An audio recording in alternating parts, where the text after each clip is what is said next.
Hi guys, welcome back to my channel. Kelvin here. If you haven't heard already, Grab is going to IPO soon. And naturally, the first question on everyone's mind is, can Grab make me what big? And naturally, my thought is, if I talk about Grab IPO, will it make my like button what big? So that's exactly what I'm going to do. In this video, I will explain everything you need to know. How is Grab going to IPO? Which is super interesting because they didn't do it the normal way. Then I will show you some Grab financials because believe it or not, a company needs to have good financials for the stock to do well most of the time. Finally, I will also share with you whether I'll be investing in Grab or not. There's a lot to talk about, so let's not waste any time and let's jump right in. First thing first, let's talk about how Grab is going to IPO. The quick answer is Grab is going to IPO through a SPAC merger. Maybe you are like, what is SPAC? I only know SPAC because I always kena SPAC when I'm small. If you went to Google and search, you will see this. SPAC is a company with no commercial operations that is formed strictly to raise capital through IPO for the purpose of acquiring an existing company. Which, if you read it, you may be like, huh? What do you mean? I still very blur leh. So let me try to explain that even an 8-year-old can understand. Everyone watches Power Rangers, right? I will explain it in Power Rangers terms. In Power Rangers, there's these cool looking robots which are called dinosaurs. They are used to fight the big monsters. But the thing is, these robots are useless by itself. You need someone to control it. Here you can see our Red Ranger jumping into the dinosaur. Then he can use it to fight monsters. So this dinosaur is like a SPAC. Without anyone in it, this SPAC is useless. It just sits around doing nothing and just wait for someone to jump into it and merge with it. That is what's going to happen in the Grab IPO. The dinosaur is Altimeter Growth Group Corp, which is just an empty shell company or SPAC. And the Power Ranger is Grab. It will merge with Altimeter to go public. Then you may ask, why you need to go through SPAC? Why not the normal IPO method? That's because the normal IPO takes a very long time to do. First, the company has to find an investment banker. This investment banker will do all the IPO sidegang tasks like admin work, raising capital, marketing, and all those tedious work. Second, the company will need to file a registration statement with SEC. The statement will include stuff like operations, management, finances, and stuff. SEC will then review these documents to make sure that it is a competent company. Otherwise, SEC will be like, you shall not pass. This process will take a lot of back and forth as SEC will ask the company to improve or clarify the documents. Third, the company will need to create a prospectus to make the IPO look sui-sui. Then it will do roadshows and pitches to find investors to raise capital. Finally, everything is approved, IPO date is set, and the company is ready to go out in the open world and a bright new future, sometimes only to be shorted by hedge fund managers. This IPO process will typically take 6 to 9 months to complete. But as the Chinese like to say, how many 10 years in a lifetime more? So a much faster way to go IPO is the SPAC way. This is because the SPAC company has already gone IPO. Like right now, we can literally buy Altimeter on the US market. So all Grab needs to do is to merge with Altimeter to go public. Grab goes to Altimeter and be like, I state mine. Then Altimeter be like, hey, okay lah. Of course, this merger process is a little more complicated than what I just said, but you get my point. A typical SPAC merger process will take about 4 to 5 months, which means Grab will go public by September 2021. Which by then, we still cannot travel overseas yet. Alright, now you know why Grab is going to IPO. I will next explain why they want to IPO through a SPAC. According to them, the reason they wanted to IPO through SPAC is to partner with leaders who can guide Grab and help them clearly see the path. Well, if guiding and seeing the path is what they wanted, all they need to do is to find Nari in Zelda's game. Anyway, that aside, the other reason they needed to IPO was because of their deal with Uber. Basically, the summary of their deal was like this. So, Uber, you got to leave, man. What? Why?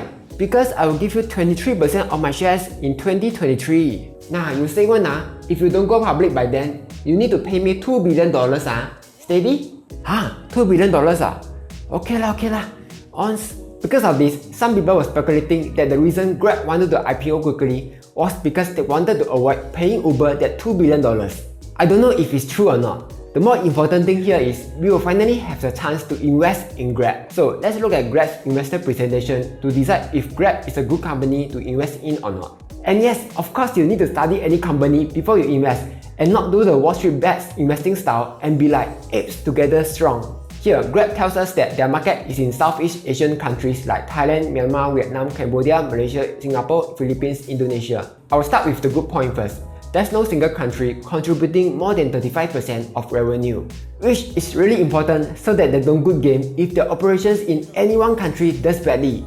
In other words, they are diversified. Second, they mentioned that food delivery, ride-hailing, digital finances in Southeast Asia are still in the early innings, meaning that they still have a lot of room to grow. However, I feel that if they are only targeting Southeast Asia, that means that they only have limited space to grow. I can't find them mentioning that they'll be expanding to other places. If they don't, eventually they will hit a plateau after a while. Next, let's look at their financial performance. I'll be focusing on deliveries, mobility, and financial services. Let's look at deliveries first. First, we can see that during the pandemic in 2020, the deliveries more than doubled, going from 0.2 to 0.8 billion. Moving forward, they think that it will continue to grow at 0.4 billion, then 0.6 billion. I'm not too sure how they came up with the projections, but here's my take. I'm quite certain that the deliveries increasing in 2020 is the result of the pandemic. People cannot go out to eat, so they can only order food deliveries or go downstairs kopitiam dabao. But now, when everything is more or less open now, I expect online food deliveries to reduce and stabilize. According to SingStats, before the pandemic in February 2020, food online sales is around 12.5%. In April, it went up to 39.2%, with the highest in May at 44.6%. Then, as everything starts to reopen, online food delivery started to drop. Right now, it's stabilizing around 22%. This trend is not only for deliveries, it's also for many online businesses like Netflix, the online streaming company. In Q3, their subscribers grew by almost 8 million, then recently only 4 million. They are projecting that the next quarter will only grow by 1 million. This will be the same for Grab. Their food deliveries will grow slower as more people start to go out to eat. But it's not a big issue because according to estimates from the Asian Post, food delivery still have a lot of room to grow, especially in Indonesia. So can Grab meet these projections? We'll just have to see. Next, let's look at ride-hailing, or what Grab calls mobility. Their mobility revenue grew 0.2 billion, then dropped a bit as everyone had to stay home. After that, they projected revenue growth to be 0.3 billion, 0.4 billion. How did they come up with these projections? I don't know, but let's have a look at this. According to Hootsuite, ride-hailing is really popular in Southeast Asian countries. This data is in 2020, showing percentage of internet users who use ride-hailing apps each month. The highest is Indonesia at 49% of internet users, followed by Singapore at 45%, then Malaysia, Vietnam, Philippines. There are a few reasons why ride-hailing are popular at these countries. First, public transport are underdeveloped in many Southeast Asian countries, so people have to use ride-hailing apps. That's why you see other countries like UK, Canada, Japan which have better public transport systems having much lower ride-hailing usage. But why is Singapore up here then? You know I know lah, just in case you don't know, cars are super expensive here. Even Amos were stunned like vegetable when they heard about the car prices here. This leads to about only 17% of Singaporeans owning cars. That's why people in Singapore have no choice but to take public transport or call taxi. So anyway, that's the reason why ride-hailing is popular in Southeast Asian countries. And that's where Grab will do well. But I have a few concerns. The first one is growth. A study by Allied Market Research showed that Asia Pacific would have the highest ride-hailing growth rate at 20% for the next few years, which would benefit Grab a lot. But that's only so fast you can grow before slowing down. Second, competition. Grab is definitely most popular in Singapore, but it's partly due to Uber leaving Southeast Asia in 2018. However, outside of Singapore is competitions everywhere. You have Gojek, Ride, Kilo Taxi My Car, Taxi OK, Line Taxi to name a few. So if Grab wants to do well, it will need to fight with them for business. Third, disruption. Grab and many other ride-hailing companies disrupted the taxi industry. But there's another disruption coming, and that's robotaxis. When Tesla cars can finally self-drive, it will displace many jobs, which will have a very bad effect on Grab's ride-hailing business. The only way Grab can ensure profitability in this sector is to partner with robotaxi companies.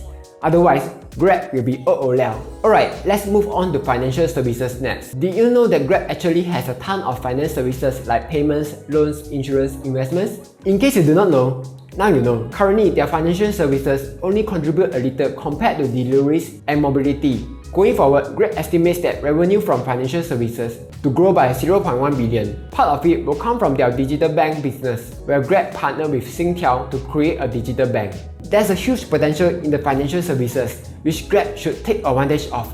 Because if Grab can attract users to use their services constantly, they will what big. For example, if more people use Grab Pay on a daily basis, Grab will have a steady income. Right now, there's still a ton of competition like PayNow, Paylah, WeChat Pay, and all the other credit cards.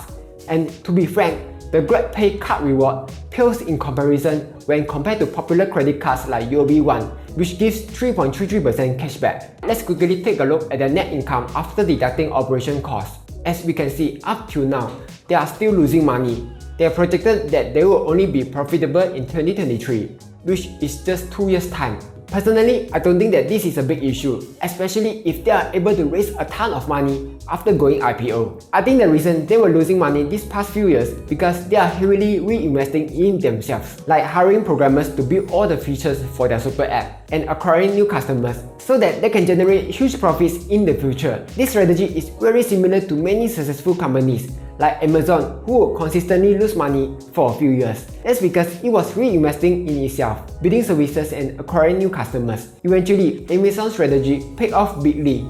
I think Grab will have the potential to do well in the future too. So after looking at everything, here's what you have been waiting for. Would I invest in Grab? The short answer is no, not for now. Here are my reasons. First, as I mentioned several times just now, Grab has a ton of competition and I don't like that. Whenever I invest in a company, I need to be sure that the company has a very strong moat so that it has a very unfair advantage. It's like if you want to win a race, would you rather join Standard Chartered Marathon where all the pros go? Or will you join Snoopy Run where half of the participants are little children? It's easier to win a Snoopy Run, right? Because you have an unfair advantage.